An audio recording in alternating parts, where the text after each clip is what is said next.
من شرور أنفسنا ومن سيئات أعمالنا من يهد الله فلا مضل له ومن يضلله فلا هادي له وأشهد أن لا إله إلا الله وحده لا شريك له وأشهد أن محمدًا عبده ورسوله أما بعد فأعوذ بالله من الشيطان الرجيم يا أيها الذين آمنوا اتقوا الله حق تقاته ولا تموتن إلا وأنتم مسلمون يا أيها الناس اتقوا ربكم الذي خلقكم من نفس واحدة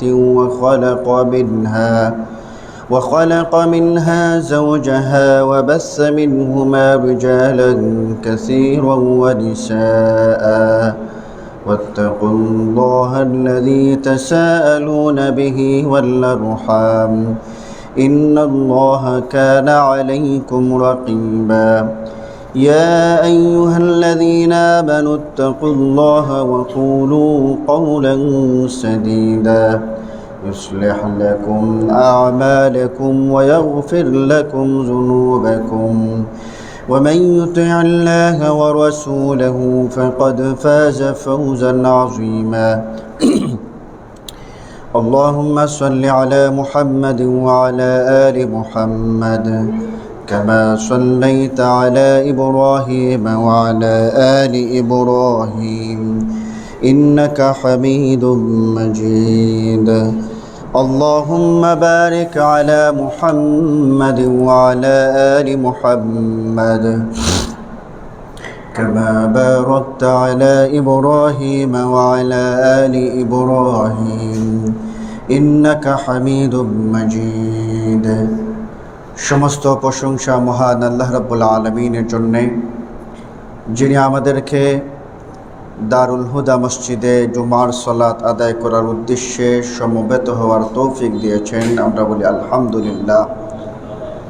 দুরুদ ও সালাম প্রেরণ করছি বিশ্ব মানবতার মহান শিক্ষক রহমতুল্লিল আলামিন মুহাম্মদুর রাসূলুল্লাহ সাল্লাল্লাহু আলাইহি ওয়াসাল্লামের উপর, যার আনিত বিধান অনুসরণ করার মাধ্যমে রয়েছে মানব জাতির জন্য ইহকালীন কল্যাণ এবং পরকালীন মুক্তি। আমি আপনাদের সামনে কোরবানির ইতিহাস, গুরুত্ব, করণীয় আমল সম্পর্কে আলোচনা করার চেষ্টা করব। ওমা তৌফিক ইল্লা বিল্লাহ আলাইহি তাওয়াক্কালতু ওয়া ইলাইহি উনীব। কোরবানি এটি আরবি শব্দ কুরবান হতে এসেছে, যার অর্থ হচ্ছে নৈকট্য এবং উৎসর্গ। যেমন কোরআনুল কারীমে আল্লাহ রাব্বুল আলামিন বলছেন, কুল ইন্না সলাতি ওয়া নুসুকি ওয়া মাহইয়ায়া ওয়া মামাতি লিল্লাহি রাব্বিল আলামিন। হে নবী, আপনি বলুন, নিশ্চয়ই আমার সলাত, আমার কুরবানি, আমার হায়াত, আমার মৌত একমাত্র আল্লাহ রাব্বুল আলামিনের জন্য নিবেদিত। শরীয়তের শারঈ পরিভাষায় ঈদুল আজহার দিন এবং তাশরিক বা ঈদের পরের তিন দিন আল্লাহর সন্তুষ্টি লাভের উদ্দেশ্যে ইসলামী পদ্ধতিতে যে পশু জবাহ করা হয় তাকে কুরবানি বলা হয়। কুরবানির একটা নির্দিষ্ট সময় আছে। এই সময়টা কোন সময়? ঈদুল আজহা, জিলহজ মাসের 10 তারিখ থেকে নিয়ে 13 তারিখ পর্যন্ত কুরবানি করা যায়। এই যে কুরবানির ইতিহাস, সর্বপ্রথম কুরবানির ইতিহাস আমাদের আদি পিতা আদম আলাইহিস সালামের 2 পুত্র কাবিল এবং হাবিলের দেওয়া কুরবানি থেকেই কুরবানির রীতি চালু হয়েছে। তারপর থেকে সকল উম্মতের শরীয়তে এই নিয়ম ছিল। আমাদের উপর যে কুরবানির বিধান নির্ধারিত হয়েছে তা হলো মূলত ইব্রাহিম আলাইহিস সালাম তার সন্তান ইসমাইল আলাইহিস সালামকে কুরবানি করার জন্য যে আল্লাহ রাব্বুল আলামিনের উদ্দেশ্যে তিনি নিয়ে গিয়েছিলেন, এর পরিবর্তে যে পশু এসেছে এটা থেকে এই প্রথা চালু হয়েছে। তো কাবিল এবং হাবিলের কোরবানির ইতিহাস সম্পর্কে আল্লাহ রাব্বুল আলামিন মুহাম্মদুর রাসূলুল্লাহ সাল্লাল্লাহু আলাইহি সাল্লামকে জানিয়েছেন যে ওয়াতলু আলাইহিম নাবা ইবনাই আদম বিল হাক্কি ইয ক্বাররাবা কুরবানান ফাতুকব্বিলা মিন আহাদিহিমা ওয়া লাম ইউতাকাব্বাল মিনাল আখার ক্বালা লা আকতুলান্নাক ক্বালা ইন্নামা ইয়াতাকাব্বালুল্লাহু মিনাল মুত্তাকিন। আদম আলাইহিস সালামের সময়ে জোড়া করে সন্তান হতো এবং জোড়া করে সন্তান, এই একটা ছেলে একটা মেয়ে, এই এক ছেলে জোড়ার এক মেয়ে এক ছেলে বিবাহ বন্ধনে আবদ্ধ হওয়া হারাম ছিল, আর অন্য জোড়ার আরেক মেয়ের সাথে বিবাহ বন্ধন হওয়া হালাল ছিল, এটা নিয়ম ছিল। তো এখানের মধ্যে হাবিলের যে বোন, যমজ বোন, এটা সুন্দরী ছিল না। কাবিলের যে বোন ছিল যমজ, ওইটা সুন্দরী ছিল। তখন কাবিল বলল যে কাবিল তার আপন বোনকে বিবাহ করবে, এটা নিয়ে বায়না ধরল। তখন আদম আলাইহিস সালাম বললেন যে তোমরা আল্লাহর নামে কুরবানি করো। হাবিল মোটা তাজাক পশু কুরবানি দিল, আর কাবিল সে কৃষিকাজ করতো, কৃষি পণ্য কোরবানি দিল। তো হাবিলের কোরবানি কবুল হলো, কাবিলের কোরবানি কবুল হয় নাই। এটা থেকে কোরবানির প্রথম ইতিহাস। তারপরে আমাদের যে কোরবানি, এটা হচ্ছে ইব্রাহিম আলাইহিস সালাম তার সন্তান ইসমাইল আলাইহিস সালামকে কোরবানির ইতিহাস। ইব্রাহিম আলাইহিস সালামের জীবন, পুরোটা জীবন অনেক বড় বড় পরীক্ষা দিয়েছেন।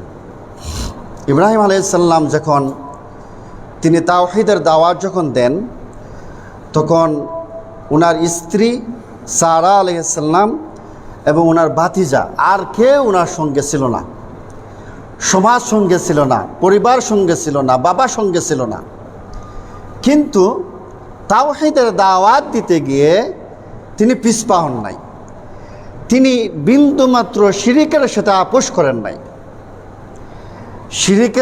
শিরিককে বিন্দুমাত্র এক মুহূর্তের জন্য ইব্রাহিম আলাইহিস সালাম মেনে নেন নাই। জীবনের প্রথম দিকে তিনি তাওহীদের দাওয়াত দিতে গিয়ে তিনি সমাজ থেকে বিতাড়িত হয়েছেন। তাওহীদের দাওয়াত দিতে গিয়ে তিনি অগ্নিকুণ্ডে নিক্ষিপ্ত হয়েছেন। আল্লাহ রাব্বুল আলামিন ওনাকে রক্ষা করেছেন। এভাবে বিভিন্ন সময় বিভিন্ন পরীক্ষা দিয়েছেন। সন্তান যখন জন্মগ্রহণ করল, আল্লাহ রাব্বুল আলামিন নির্দেশনা দিলেন যে তুমি তাকে মক্কায় রেখে আসো। এমন জায়গায় রেখে আসলেন যেখানে কোনো মানুষ নাই, যেখানে কোনো ঘর নাই, বাড়ি নাই, কিছুই নেই, ওই অবস্থায় রেখে আসলেন। এবং এই সন্তান যখন একটা পরিণত বয়সে আসলো, ফালাম্মা বালাগা মাআহু সা'য়া ক্বালা ইয়া বুনাইয়া ইন্নী আরা ফিল মানাম।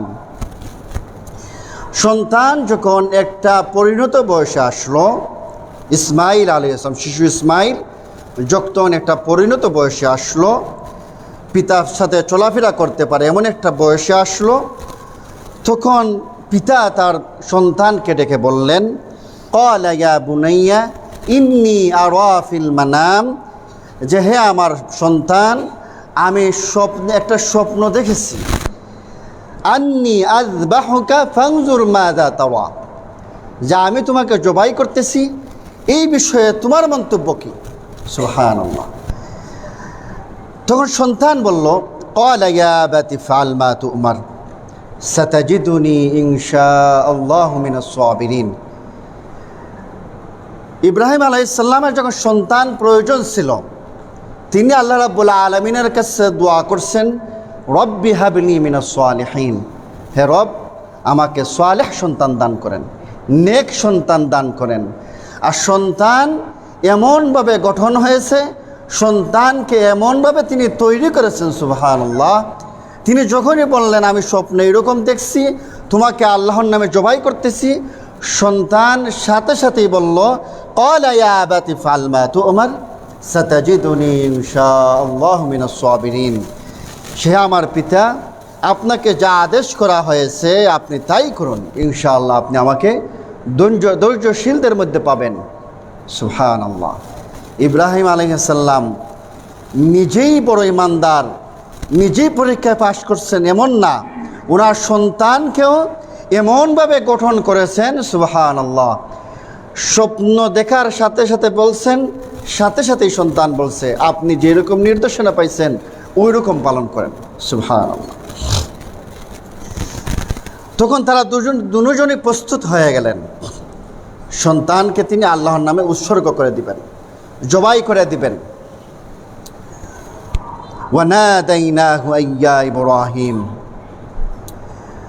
অতঃপর তারা বাবা ছেলে উভয়ই যখন আনুগত্য প্রকাশ করল এবং ইব্রাহিম তাকে জব করার জন্য কাঁধ করে শুয়ে দিলেন, তখন ফালাম্মা আসলামা ওয়া তাল্লাহু লিল জাবিন, তারা দুজনই জবাই করা হওয়ার জন্য প্রস্তুত। একজন জবাই করবেন, একজন জবাই হবেন, প্রস্তুত হয়ে গেলেন। তখন আল্লাহ রাব্বুল আলামিন বললেন, ক্বাদ সাদ্দাকাতার রুয়া ইন্না কাযালিকা নাজজিল মুহসিনিন। হে ইব্রাহিম, তুমি তো স্বপ্নকে বাস্তবে পরিণত করে ছাড়লে। সুবহানাল্লাহ। নিশ্চয়ই আমি সৎকর্মশীলদের প্রতিদান দিয়ে থাকি। সুবহানাল্লাহ। ইব্রাহিম আলাইহিস সালাম, দেখেন একটা বিষয়, ইব্রাহিম আলাইহিস সালাম যখন সন্তানকে জবাই করার জন্য নিয়ে গেলেন, আর সন্তান যখন জবাই হওয়ার জন্য প্রস্তুত হয়ে গেলেন, বাপ বেটা দুজনই কিন্তু এটা জানেন না যে জবাই করা লাগবে না এবং জবাই হওয়া লাগবে না। দুজনই একজন জবাই করার জন্য পুরোপুরি প্রস্তুত, একজন জবাই হওয়ার জন্য পুরোপুরি প্রস্তুত। সুবহানাল্লাহ। তাহলে এটার নাম হচ্ছে কুরবানি, এটার নাম হচ্ছে ত্যাগ। আমরা সাধারণত একটু টাকা পয়সা কুরবানি করতে প্রস্তুত না, একটু সময় কুরবান করতে প্রস্তুত না। সন্তান ঘুমিয়ে আছে, ফজরের সময় কীভাবে ডাকবেন, সন্তানের ঘুমটা ভেঙে যাবে। সন্তান সালাত আদায় করে না, একটু ধমক দিতে মন চায় না, সন্তানকে একটু শাসন করতে মন চায় না। আর ইব্রাহিম আলাইহিস সালাম সন্তানকে আল্লাহ রাব্বুল আলামিনের উদ্দেশ্যে জবাই করার জন্য প্রস্তুত হয়ে গেছে। তাহলে এটা কীরকম কুরবানি? তাহলে ওই রকম ঈমান আমাদের গড়ে তুলতে হবে যে আল্লাহ রাব্বুল আলামিনের উদ্দেশ্যে আমরা আল্লাহ রাব্বুল আলামিনকে সন্তুষ্ট করতে গিয়ে, আল্লাহর আনুগত্য করতে গিয়ে যত ধরনের কুরবানি করা প্রয়োজন তত ধরনের কুরবানি যাতে আমরা করতে পারি। তো আমরা এখান থেকে জানলাম যে ফালাম্মা বালাগা মাআহুস সা'য়া ক্বালা ইয়া বুনাইয়া ইন্নী আরা ফিল মানাম আন্নী আযবাহুকা ফানজুর মাযা তারা। যে সন্তান যখন একটা পরিণত বয়সে আসলো, ইব্রাহিম আলাইহিস সালাম স্বপ্ন দেখলেন, তার সন্তানকে বললেন, আর সন্তান প্রস্তুত হয়ে গেল। এটা হচ্ছে কোরআনের ভাষ্য। আমাদের সমাজে ইব্রাহিম আলাইহিস সালামের ইতিহাস নিয়ে অনেক মিথ্যা কাহিনী আছে, এটাও আমাদের জানা প্রয়োজন। যে ইব্রাহিম আলাইহিস সালামকে স্বপ্নে দেখানো হলো তোমার প্রিয় বস্তু কুরবানি করো। কোরআন কি বলছে? সরাসরি সন্তানকে কুরবানি করার কথা ইব্রাহিম আলাইহিস সালাম স্বপ্নে দেখছেন। অথচ আমাদের সমাজে হুজুররা ওয়াজ করতেছে, ঈদের সময় আসলে ওয়াজ করে যে তোমার প্রিয় বস্তু কুরবানি করো, তোমার প্রিয় বস্তু কুরবানি করো। তখন তিনি 100 উট কুরবানি করলেন। আবার একই স্বপ্ন দেখানো হলো তিনি 100 দুম্বা কুরবানি করলেন। আবার একই স্বপ্ন দেখানো হলো তিনি গভীরভাবে চিন্তা করে দেখলেন তার সবচেয়ে প্রিয় হচ্ছে তার সন্তান ইসমাইল আলাইহিস সালাম। এটা মিথ্যা বানোয়াট কাহিনী। এটা কোরআনের সাথে সাংঘর্ষিক কিনা? কোরআনের সাথে সাংঘর্ষিক। কোরআনের সাথে সাংঘর্ষিক বক্তব্য আমাদের সমাজে এরকম প্রচার করতেছে। তখন ইব্রাহিম আলাইহিস সালাম তার স্ত্রী হাজেরাকে আলাইহিস সালামকে বললেন ছেলেকে গোসল করে সাজিয়ে গুছিয়ে দেওয়ার জন্য বললেন। তিনি ছেলেকে নিয়ে দাওয়াত খেতে যাবেন। জবাইয়ের আগে ইসমাইল আলাইহিস সালাম তার পিতা হযরত ইব্রাহিমকে বললেন তিনি যেন তাকে শক্ত করে বেঁধে নেন, যেন বাবার গায়ে হাত বা ছুড়াছুরি সময় পা লেগে না যায়। এরকম কথা শুনছেন কিনা? এটা কি কোরআনের সাথে সাংঘর্ষিক কিনা? এইরকম যারা প্রতিনিয়ত আমাদের বক্তব্য শোনায়, এদের বক্তব্য শোনা উচিত কিনা? যারা কোরআনের সাথে সম্পূর্ণ সাংঘর্ষিক বক্তব্য, যেখানে বলা হচ্ছে যে স্বপ্নে দেখছি তোমাকে জবাই করো, স্বপ্নে দেখছি তোমাকে আমি জবাই করতেছি, ছেলে বলতেছে আপনি আমাকে জবাই করে ফেলেন, আপনার নির্দেশ পালন করুন। আর এখানে বলতেছে 100 উট কোরবানি করলেন, হাত পা বাঁধার কথা বললেন। এইরকম ঘটনা এইভাবে দেখা যায় আমাদের সমাজে, এরকম ওয়াজ সমাজের মধ্যে প্রচলিত আছে। ইব্রাহিম আলাইহিসসালামকে স্বপ্নে তার প্রিয় বস্তু কুরবানি করতে বলা হয়, অথচ আয়াত বলছে তিনি তার সন্তান ইসমাইল আলাইহিসসালামকে জবে করতে বলছেন, জবে করতে দেখছেন। তাহলে সাংঘর্ষিক বক্তব্য। প্রিয় বস্তু কোরবানি দেখার স্বপ্ন তিনি পরপর 3 দিন দেখেন, এটাও মিথ্যা বানোয়াট কথা। স্বপ্নে তিনি 100 উট 100 দুম্বা কোরবানি করেন, এটাও মিথ্যা বানোয়াট কথা। 3য় দিন তিনি বুঝতে পারেন প্রিয় বস্তু হলো ইসমাইল আলাইহিসসালাম, এটাও বানোয়াট কথা। এরকম ইব্রাহিম আলাইহিসসালামকে নিয়ে অনেক বানোয়াট কথা আছে। যখন জবাই করতে যখন নিছেন অনেক কথা আছে এরকম ওয়াজের মধ্যে, খুব সাজাইয়া বলে যে ফেরেশতারা তাকাইয়া আছেন আল্লাহ কীভাবে জবাই করতেছে। তারপরে দেখা যায় আল্লাহ ছুরির নির্দেশ দিয়া দিচ্ছেন যে ছুরি তুমি খাটিও না, এবং ইব্রাহিম আলাইহিসসালাম খাটার জন্য তিনি একবারে পুরা শরীর দিয়া বর দিচ্ছেন। এগুলো সবই বানোয়াট কথা। তিনি যখন জবাই হওয়ার জন্য প্রস্তুত হয়ে গেছেন, আর ইব্রাহিম আলাইহিসসালাম যখন জবাই করার জন্য প্রস্তুত হয়ে গেছেন, আল্লাহ ডাক দিয়ে দিচ্ছেন যে ওয়ানাদাইনাহু ইয়া ইব্রাহিম قد صدقت الرؤيا إنا كذلك نجزي المحسنين। তাইলে ইব্রাহিম আলাইহিসসালাম ছুরি লাগানো লাগে নাই, শুরু থেকে জবাব আসছে, এরকম যত কাহিনী আছে মিথ্যা কাহিনী। নবীদের ব্যাপারে অসংখ্য মিথ্যা কাহিনী আমাদের সমাজে প্রচলিত আছে। এই জন্য আপনি যখন কথা শুনবেন, যারা কোরআন এবং সহিহ হাদিসের উদ্ধৃতি দিয়ে কথা বলে তাদের কথা শুনবেন। যারা বক্তব্য দেওয়ার সময় কোরআনের আয়াত নাই, রাসূলুল্লাহ সাল্লাল্লাহু আলাইহি ওয়াসাল্লামের হাদিস নাই, সত্য মিথ্যা যাচাই করে না, মুখে যা আছে তাই বলতে থাকে, ওই সমস্ত হুজুরদের বক্তব্য শুনবেন না। এরা বিভ্রান্ত, এরা নিজেরা বিভ্রান্ত, এরা মানুষকে বিভ্রান্ত করে। এরা নিজেরা জাহান্নামের দিকে যাচ্ছে, মানুষকেও তারা জাহান্নামের দিকে নিয়ে যাচ্ছে। তো কুরবানির গুরুত্ব কি? কুরবানির সুন্নত কোন ইমাম বলছেন কোরবানির সুন্নত, কোন ইমামগণ বলছেন কোরবানি করা ওয়াজিব। তবে বিশুদ্ধ মত হচ্ছে কোরবানি করা সুন্নত। তবে এটা গুরুত্বপূর্ণ একটি আর্থিক ইবাদত। কুরবানি এটা গুরুত্বপূর্ণ একটা ইবাদত।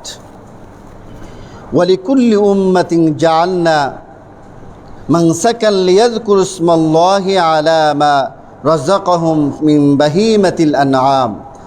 আর আমরা প্রত্যেক সম্প্রদায়ের জন্য কুরবানির নিয়ম করে দিয়েছি, যাতে আমি তাদের চতুষ্পদ জন্তু হতে যে রিজিক দিয়েছি সেগুলোর উপর আল্লাহর নাম উচ্চারণ করে। যার সামর্থ্য আছে, যার অবস্থা আছে, সে কুরবানি করবে। আল্লাহ তার রাসূল সাল্লাল্লাহু আলাইহি ওয়াসাল্লামকে লক্ষ্য করে বললেন, ফাসল্লি লিরাব্বিকা ওয়ানহার, সুতরাং তুমি তোমার রবের উদ্দেশ্যে সালাত আদায় করো এবং কুরবানি করো। আবু হুরায়রা রাদিয়াল্লাহু তাআলা থেকে বর্ণিত, রাসূলুল্লাহ সাল্লাল্লাহু আলাইহি ওয়াসাল্লাম বলেছেন, সামর্থ্য থাকা সত্ত্বেও যে ব্যক্তি কুরবানি করে না, সেজন্য অবশ্যই আমাদের মুসল্লায় বা ঈদের মাঠের নিকটবর্তী না হয়। এই জন্য যাদের সামর্থ্য আছে তারা কুরবানি করবে, তারা পশু জবাই করবে। এই ব্যাপারে দেখেন কত সতর্ক করছেন, যে সামর্থ্য থাকা সত্ত্বেও যে ব্যক্তি কুরবানি করে না, সেজন্য আমাদের মুসল্লায় ঈদের মাঠের নিকটবর্তী না হয়। এই জন্য এটা সুন্নাত হলেও এটা গুরুত্বপূর্ণ সুন্নাত। বিদায় হজ্জে আরাফাতের মাঠে জনসম্মুখে রাসূলুল্লাহ সাল্লাল্লাহু আলাইহি ওয়াসাল্লাম বলেছিলেন, হে লোক সকল, প্রতি বছর প্রতিটি পরিবারের পক্ষ হতে কুরবানি রয়েছে। কুরবানি হলো আমাদের পিতা ইব্রাহিম আলাইহিস সালাম ও আমাদের নবী মুহাম্মদুর রাসূলুল্লাহ সাল্লাল্লাহু আলাইহি সাল্লামের সুন্নতে মুআক্কাদা। আর যে কুরবানি করতে সামর্থ্য রাখে তার জন্য এটি পরিত্যাগ করাকে অপছন্দ করা হয়েছে। একটি ছাগল একটি পরিবারের জন্য যথেষ্ট। আচ্ছা, এখানে একটা বিষয়, আমাদের সমাজে কিছু সুশীল ব্যক্তি বাইর হয়েছে। তারা বলতেছে, আচ্ছা আমরা কুরবানি দেওয়ার সময় গরুই কেন কুরবানি দিতে হবে? আসলে তো রাসূলুল্লাহ সাল্লাল্লাহু আলাইহি ওয়াসাল্লাম তো গরু দিতেন না। আমাদের সমাজে গরু প্রচলিত বেশি, গরু হয়তো 1-2 দিন হয়তো তিনি খাইছেন, কিন্তু এটা দলিল দিতে গিয়া বলে যে গরু কেন কুরবানি দিতে হবে। অনেক দায়ী ব্যক্তিও আছে এরকম বলে যে গরু কেন কুরবানি দিতে হবে। গরু তো এমন কিছু না যে গরু দিতেই হবে, এরকম তো কিছু না। দুম্বা দেওয়া যায়, খাসি দেওয়া যায়, অনেক কিছু দেওয়া যায়, এরকম আছে না? বলে না যে গরু কেন দিতে হবে। কারণ আমাদের প্রতিবেশী অনেক হিন্দু ভাই আছে, সে তো মনক্ষুণ্ণ হচ্ছে, সে এই গরুটাকে মা বলতেছে আর আমি জবাই করে বলতেছি, তাইলে আমি তো তার আঘাত দিতেছি, এরকম কথা বলে না? আছে কিনা এরকম কথা? আমাদের সমাজে আমরা যেমন ভারতবর্ষ, আমাদের সমাজে গরুটাকে পবিত্র মনে করা হয়, গরুটাকে পূজার একটা বিষয় মনে করা হয়, গরুকে পূজা করা হয়, পূজনীয় ইবাদত, গরুর ইবাদত করা হয়। দেখেন, যেই সমাজের মধ্যে গরুর পূজা করা হয় না, গরুকে আলাদা ভক্তি করা হয় না, সেই সমাজের মধ্যে গরু কুরবানি দেওয়া না দেওয়া কোনো অসুবিধা নাই, এটা বৈধ ব্যাপার। যেমন আপনি পশ্চিমা বিশ্বে যান, সেখানে গরুকে পূজা করা হয় না, গরুকে শ্রদ্ধা করা হয় না, ওই সমাজের মধ্যে আপনি গরু কুরবানি করাটা বৈধ একটা ব্যাপার। কিন্তু এই সমাজের মধ্যে, যেই সমাজের মধ্যে গরুকে পূজা করা হয়, গরুকে রব বানায় আনিছে, গরুকে মাবুদ বানায় আনিছে, গরু একটা শিরকের একটা বিষয়। এই যে কুরবানির শিক্ষা, এই যে কুরবানি কোথা থেকে আসছে? ইব্রাহিম আলাইহিসসালামের শিক্ষাটা কি? তিনি জীবনের শিক্ষা প্রথম শুরুই করলেন, বাবাকে তিনি দাওয়াত দিলেন, তার পরিবারকে দাওয়াত দিলেন, তার সমাজকে দাওয়াত দিলেন। কিসে দাওয়াত দিলেন? তাওহীদের দাওয়াত দিলেন, শিরকের বিরুদ্ধে অবস্থান নিলেন। এই শিরকের বিরুদ্ধে অবস্থান নিতে গিয়ে ইব্রাহিম আলাইহিসসালাম অগ্নিকুণ্ডে নিক্ষিপ্ত হলেন, কিন্তু তারপরও সামান্যতম সমঝোতা তিনি করেন নাই। সমাজ থেকে বিতাড়িত হলেন, তারপরও সামান্যতম কোনো ধরনের কোনো সমঝোতা তিনি করেন নাই। আমাদের সমাজে দেখেন না, অনেক ইসলামী দল আছে, অনেক ইসলামী গ্রুপ আছে, তারা শিরকের সাথে আপোষ করে ফেলতেছে, তারা পূজা এবং রোজাকে মিলিয়ে ফেলতেছে। তার কাছে শিরিক কোনো বিষয়ই না, সে স্মৃতিসৌধকে শ্রদ্ধা জানাচ্ছে, অতটা শিরকের একটা বিষয়। তাহলে নবীদের কাজ কি? ওয়ালাকাদ বাআসনা ফি কুল্লি উম্মাতির রাসূলান আন ইউবুদুল্লাহা ওয়াজতানিবুত তাগুত। প্রত্যেক নবী তার কওমকে দাওয়াত দিয়েছেন যে একমাত্র তোমরা আল্লাহর ইবাদত করো এবং তাগুতকে অস্বীকার করো। তাগুত কি? তাগুত হচ্ছে আল্লাহকে বাদ দিয়ে যার ইবাদত করা হচ্ছে সেটাই হচ্ছে তাগুত। আল্লাহকে যেখানে আদেশ, আল্লাহর আদেশ যেখানে মানার কথা, ওইখানে যদি আর কারো আদেশ মানেন, এটা হচ্ছে তাগুত। তাহলে আমাদের সমাজের মধ্যে গরু একটা পূজনীয় বিষয়, গরু একটা পূজনীয় বিষয়। বনি ইসরাইলকে আল্লাহ রাব্বুল আলামিন, মূসা আলাইহিস সালামের কওমকে আল্লাহ রাব্বুল আলামিন যে বাছুর কুরবানি দেওয়ার কথা বলছিলেন, মুফাসসিরিনে কেরাম বলছেন যে তাদের অন্তরে যে গরুর একটা শ্রদ্ধা জাগ্রত হয়েছে, এই শ্রদ্ধাকে মিটানোর জন্যই তাদেরকে, এটা একটা কারণ যে তাদেরকে গরু জবাই করার কথা বলা হয়েছিল। তাইলে আমাদের সমাজে গরুই কুরবানি করা উচিত। এই যে শিরিকের বিরুদ্ধে অবস্থান নেওয়ার জন্যে, শিরিকের বিরুদ্ধে প্রতিবাদ করার জন্যে, যে গরু এটা তেমন, এটা পূজনীয় কিছু না। কারণ আপনি যদি মেনে নেন যে তাদের প্রতি শ্রদ্ধা জানাতে গিয়ে আমি গরু কুরবানি বাদ দিয়ে দিলাম, তাহলে কিছুদিন পরে তাদের সাথে মিশতে আপনার আপনার গোমাতার প্রতি শ্রদ্ধা জাগ্রত হয়ে যাবে। কোনো অমুসলিম যখন মুসলিম হবে, কোনো হিন্দু যখন মুসলিম হবে, তার গরুর প্রতি ঠিকই শ্রদ্ধা জাগ্রত থাকবে।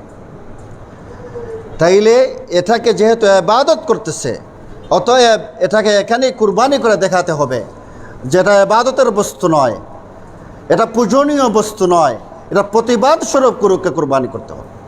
আপনার সামর্থ্য নাই, আপনি শরিক হয়ে গরুই কুরবানি দেন। একজন অমুসলিম হিন্দু মুসলিম হলো, কিন্তু সে যদি গরু না খায়, সে কিন্তু গরু যদি সে মনে করে যে না খাওয়াটা আসলে অপছন্দীয় বিষয়, অথবা গরুটা শ্রদ্ধার বিষয়, এতদিন শ্রদ্ধা করে আসছি, কিভাবে গরু খায়, সে কি মুসলিম হতে পারবে? রাসূলুল্লাহ সাল্লাল্লাহু আলাইহি সাল্লাম বলছেন, মান সাল্লা সালাতানা ওয়াস্তাকবালা কিবলাতানা ওয়া আকালা যাবিহাতানা, মুসলিম খেয়ে যা আমাদের সাথে সালাত আদায় করে, আমাদের কিবলা হয়ে সালাত, কিবলামুখে সালাত পড়ে, মান সাল্লা সালাতানা ওয়াস্তাকবালা কিবলাতানা ওয়া আকালা যাবিহাতানা, আমাদের জবাই করা পশু খায়। তাহলে ভারতবর্ষে যারা আমরা আছি, আমাদের এটার বিরুদ্ধেই আমাদের প্রতিবাদ করতে হবে। যেটা গরু পূজনীয় বিষয় না, গরুর মালিকের পূজা করতে হবে, গরুর মালিকের ইবাদত করতে হবে, গরুকে শ্রদ্ধা জানালে হবে না। যেখানে যেখানে আল্লাহর আনুগত্য আছে, এখানের মধ্যে আল্লাহর আনুগত্যকে বাদ দিয়ে এখানের মধ্যে সমঝোতা করার অথবা সহানুভূতিশীল হওয়ার কোনো সুযোগ নাই। মুমিন সে সর্বপ্রথমে প্রায়োরিটি দিবে আল্লাহর আনুগত্যের। যেখানে আল্লাহর আনুগত্যের বিষয় আসবে, সেখানের মধ্যে এটা দেখার কোনো সুযোগ নাই যে আর কোন ভাই বেজার হচ্ছে অথবা সে মনক্ষুণ্ণ হচ্ছে কিনা, এটা দেখার কোনো সুযোগ নাই। আচ্ছা, অনেক মুসলিম তো এরকম আছেই যারা গরু কুরবানি দেয় না, সে বকরি কুরবানি দেয় অথবা আরও অন্য কিছু কুরবানি দেয়। কোনো হিন্দু কি এরকম আছে যে আমাদের আঘাত কোন বিষয়ে লাগে সবচেয়ে বেশি? যখন আল্লাহর সাথে কাউকে শরিক করা হয়, এটা সবচেয়ে বেশি আঘাত আমাদের লাগে। কারণ পৃথিবীতে যত গুনাহ আছে, সবচেয়ে বড় গুনাহ হচ্ছে ইন্না শিরকা লাযুলমুন আযীম। শিরিক হচ্ছে সবচেয়ে বড় গুনাহ, সবচেয়ে বড় অপরাধ। আমাদের যে আঘাত লাগে এই শিরিক করলে, আমরা যে মনক্ষুণ্ণ হই, আমাদের যে খারাপ লাগতেছে শিরিক করার কারণে, সে কি এই জন্য শিরিক করা বাদ দিছে? সেই কি আমাদের খারাপ লাগে এই জন্য কি সে পূজা করা বাদ দিছে? সে বাড়াইয়া দিছে আরো। তাহলে আমাদের অবস্থা কি হয়েছে? আমরা গায়রতহীন হয়ে গেছি, আমাদের গায়রত নাই। এইভাবে আমরা তাওহীদকে ছেড়ে দিয়েছি, শিরিক এবং তাওহীদকে গুলায় ফেলছি। এই জন্য একজন ইমানদার সর্বক্ষেত্রে সে আল্লাহর আনুগত্য করবে এবং আল্লাহর আনুগত্য করতে গিয়ে সে কোনো ধরনের আপোষ করবে না।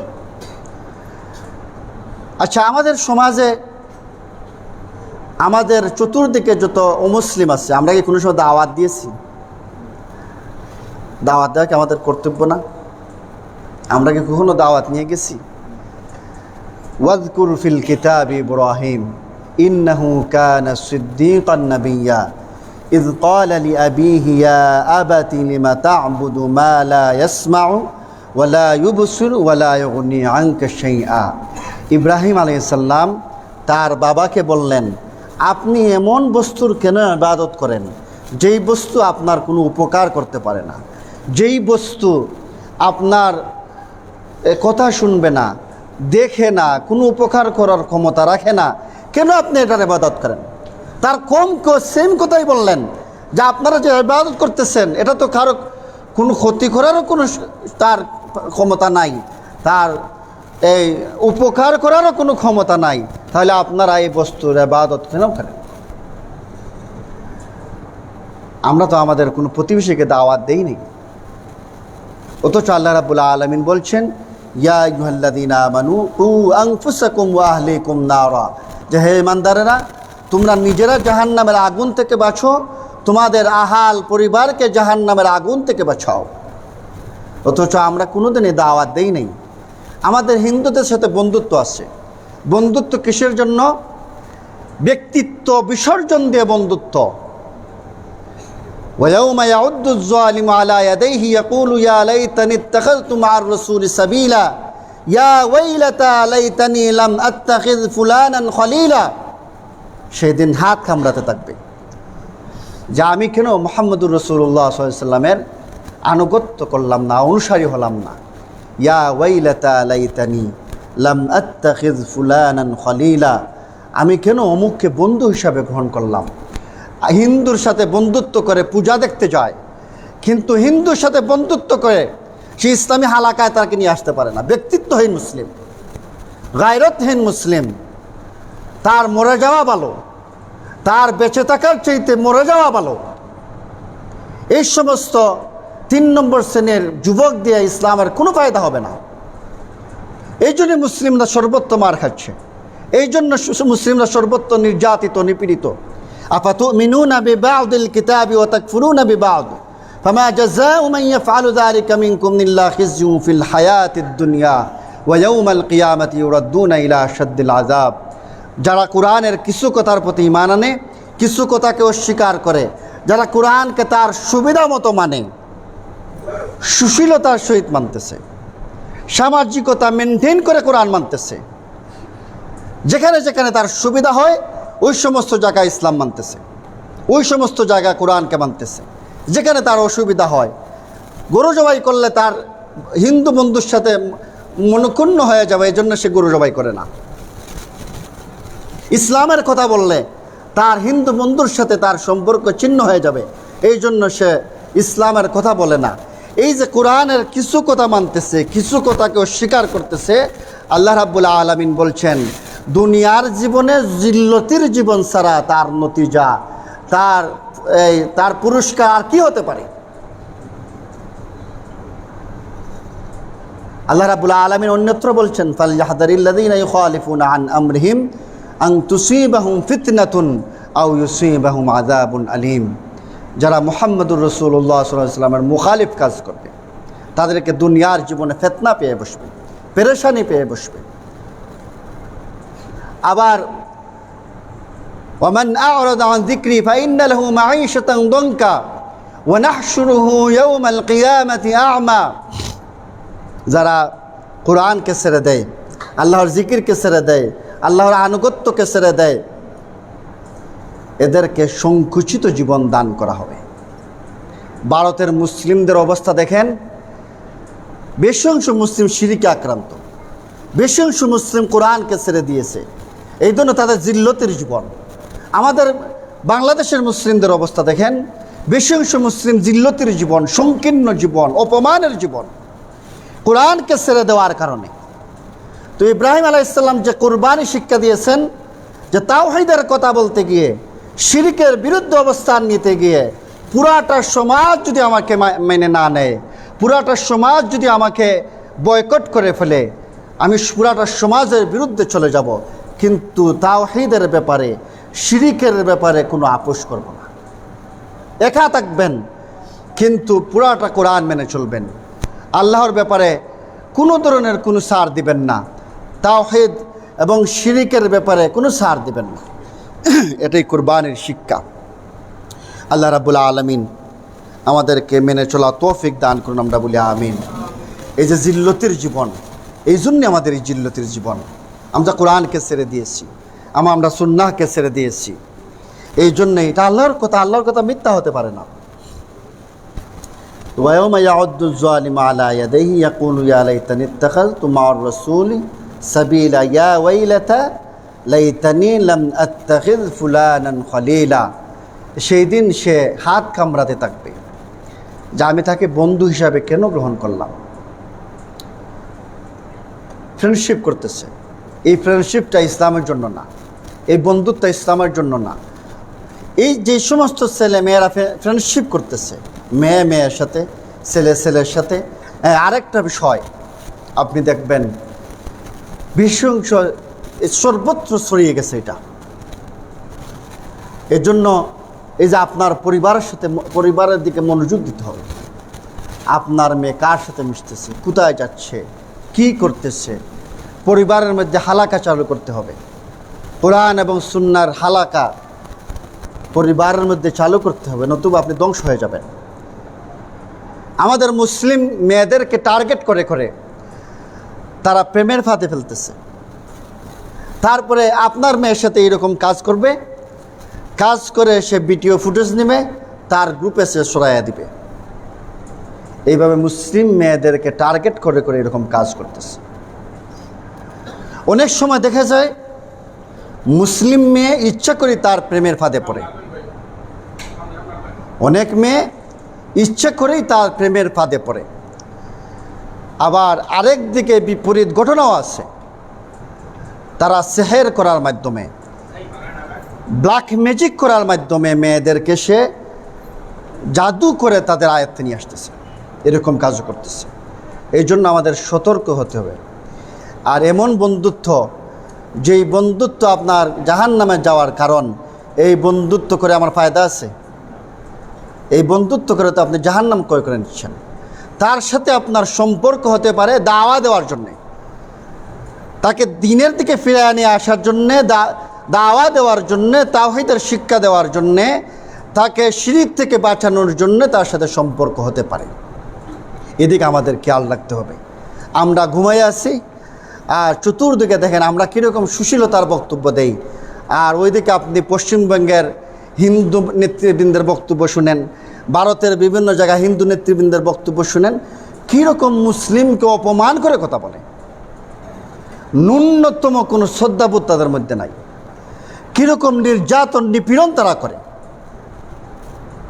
অতএব আমাদের কর্তব্য আছে, আমরা তাদের প্রতি নির্যাতন করব না, নিপীড়ন করব না, তাদেরকে আমরা জুলুম করব না। এই শিক্ষা আমাদের কোরআন আমাদের দেয় না, আল্লাহ আমাদের এই শিক্ষা দেন নাই, রাসূলুল্লাহ সাল্লাল্লাহু আলাইহি ওয়াসাল্লাম আমাদের শিক্ষা দেন নাই। তবে আমাদের কর্তব্য আছে, আমাদের সজাগ দৃষ্টি রাখতে হবে। আমার পরিবারের দিকে সজাগ দৃষ্টি রাখতে হবে। আমার সন্তান কার সাথে মিশতেছে, আমার মেয়েটা কার সাথে মিশতেছে, এই জন্য পরিবারের মধ্যে পর্দা করতেছে কিনা, এটা আপনি সজাগ দৃষ্টি রাখতে হবে। কলেজে এমনি ছেড়ে দিবেন না, কোথায় গিয়ে কার সাথে মিশতেছে আপনি খবর রাখতে হবে। এবং এই যে আমরা দাওয়া ছেড়ে দিয়েছি, আমরা যে দাওয়া দেই না, আমরা যে দাওয়া ছেড়ে দিয়েছি এই জন্য তারা দাওয়াত দিতেছে। আমরা তাওহীদের দাওয়াত ছেড়ে দিছি, তারা শিরকের দাওয়াত আমাদের দিতেছে। এই জন্য সূরা আল আসর আল্লাহ রাব্বুল আলামিন যে বলছেন যে সমস্ত মানুষই ক্ষতিগ্রস্ত, 4 ধরনের মানুষ ব্যতীত। এই 4টা গুণ কি? ঈমান, আমলে সালেহ, মানুষকে হকের দিকে আহ্বান করা, একে অপরকে সবরের উপদেশ দেওয়া।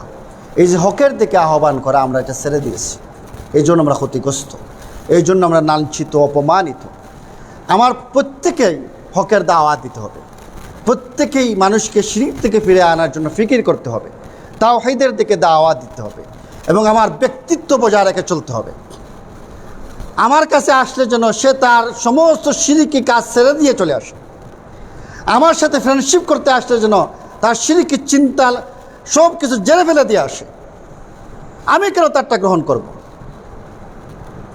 আমাদের অনেক বন্ধু ছিল এরকম, দেখা গেছে বাল্য বন্ধু বিড়ি সিগারেট খায়, কিন্তু আমাদের সামনে আসছে কখনো বিড়ি সিগারেট খায় না।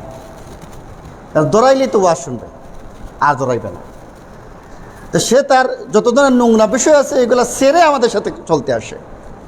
তো এরকম প্রত্যেকটা মুসলিম ব্যক্তিত্ববান হবে, প্রত্যেকটা মুসলিম গায়রতওয়ালা মুসলিম হবে। সে কোনো একটা সামান্যতম আল্লাহর বিরুদ্ধে কোনো কাজে সে সামান্যতম কোনো আপোষ করবে না। আর আমাদেরকে দাওয়া দিতে হবে। তো এই জন্যে আমাদের সজাগ দৃষ্টি রাখতে হবে, আমাদের পরিবারের দিকে সজাগ দৃষ্টি রাখতে হবে, আমাদের মেয়ে এবং ছেলেদের প্রতি সজাগ দৃষ্টি রাখতে হবে, এবং আমাদেরকে কোরআন এবং সুন্নাহর দিকে ফিরে আসতে হবে। নতুবা আমাদের মুক্তি নাই, নতুবা আমাদের জিল্লতের জীবন আসবে, নতুবা আমাদের সংকীর্ণতার জীবন আসবে। ওমান আ'রাদা আন যিকরি ফাইন্না লাহু মাঈশাতান দানকা, জিল্লতের জীবন আসবে। ওয়ানাহশুরুহু ইয়াওমাল কিয়ামাতি আ'মা, এবং আখিরাতের জীবনে অন্ধ অবস্থা আল্লাহ রাব্বুল আলামিন তুলবেন। তো আল্লাহ রাব্বুল আলামিন আমাদেরকে মানা তৌফিক দান করুন। আমরা বলি আমিন। ওয়া আখিরু দাওয়ানা আনিল হামদুলিল্লাহি রাব্বিল আলামিন।